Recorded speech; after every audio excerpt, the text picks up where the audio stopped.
Hey folks, and welcome to another installment of Dave's Impressions. This time around, Divinity Original Sin 2. These impressions were taken from playing the game for around 5 hours and 30 minutes. Enjoy! My time with Divinity Original Sin 2 took a strange turn. I loved it from the character creator. The game has preset characters and they have origin stories. Each has its own unique personality, and you can see how this personality can influence the way you play through the game.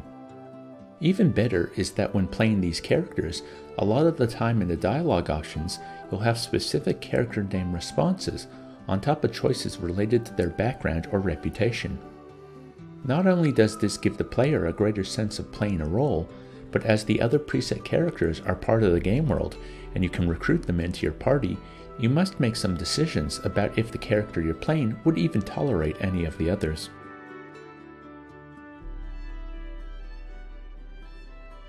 You would think this would be less pronounced because of class choice and each player wanting a well-rounded party regardless of personality.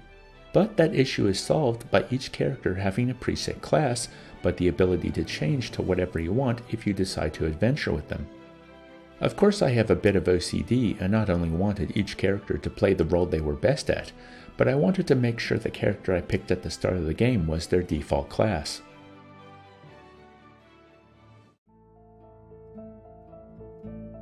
For the majority of my playtime, I used the mouse and keyboard. This resulted in some mechanical frustration, mainly to do with the camera. The middle mouse button is used to rotate the camera when held down, and randomly the camera will switch to free mode when fiddling in menus or doing something with another party member. You have to press the home key to get the camera to follow your character again. By the end, it was not merely an inconvenience but a detriment to the game. Highlighting what could be picked up in the world and then picking it up seemed more tedious than it needed to be as well.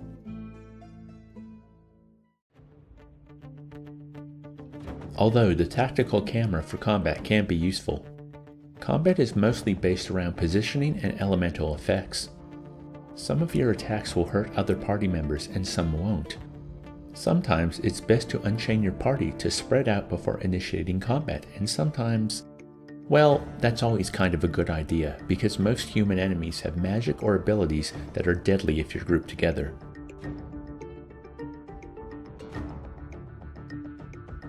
I played on Classic difficulty, which is supposed to be the default experience. Why I say supposed to, I'll explain a little later.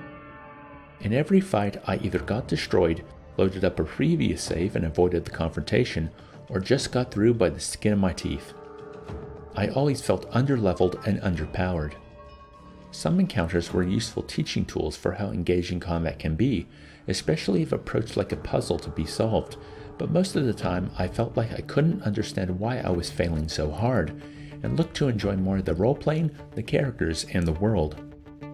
A bit of a problem, as combat is usually one of the main activities a player will partake in when playing any RPG.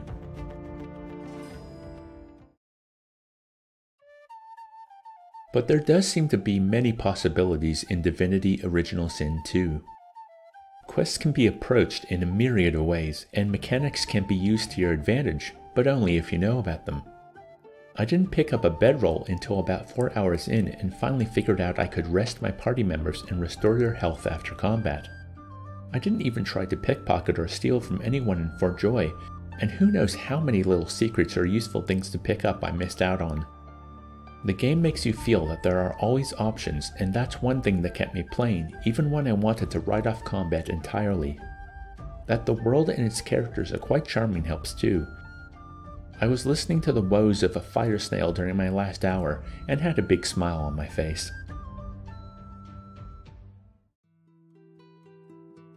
So I was ready to write Divinity Original Sin 2 off as a game that showed a lot of promise, but wasn't for me, due to the camera and combat issues I experienced. With 30 minutes left to play, I decided to try out how the game played with the controller as an experiment. It was like playing a different game altogether. Moving the character around with the analog stick was much more immersive than clicking where you want them to walk, and the right analog stick rotated and zoomed the camera. I had full control over my character and their view of the surroundings. This alone vastly improved things. Looting was more engaging because I was running up to chests and corpses to see what was on them, and one of the first encounters on the ship turned out to be a breeze.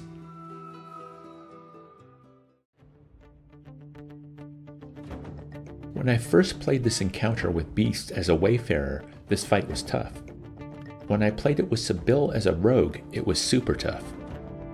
Playing it as Beast, with a controller, as a battle mage, Cluedo joke here, well, I mopped the floor with these two clowns. Maybe it's cause I finally picked my starting skills instead of using the default, but I was able to mitigate damage and deal it out harshly in return. The two fights with the Voidwalkers were the same. Easy to deal with. Combat was suddenly fun. It made me wonder if there's a difference between classic difficulty for the console crowd using a controller and classic difficulty for the PC crowd with a mouse and keyboard. It seems like a ludicrous thought, but so much of the UI and how the game plays is different with a controller, so I do have to wonder. Then again, it might just be a change in class and paying more attention to the minutiae of my character.